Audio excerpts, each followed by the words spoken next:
দই মাখা ভাত অমনি করে খায় না। আমার বৃন্দাবনে কৃষ্ণচন্দ্র দই মাখা ভাত খায়। বেত্র বিষাণ বেরুর লক্ষাশ্রী, নারায়ণ বাঁশি বাজায় না, নারায়ণ বগলের বেত দিয়ে করে না, গরু তারাবার লাঠি নাই, গোপবেশ বেরুকর নবকিশোর নটবর, এই যে বিশেষ রূপের প্রকাশ, এটা নারায়ণ দেখা যায় না। তাই আমি নারায়ণকে পূজা করতে আসি না, আমি বৃন্দাবনের বনমালীকে প্রণাম করতে এসেছি। তোমার এই কোমল চরণে প্রণাম করতে এসেছি মৃদু পদে। কেন, তুমি তো আগে চরণ পেয়েছ।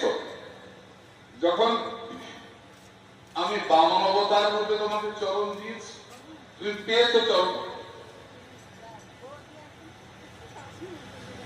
তারপর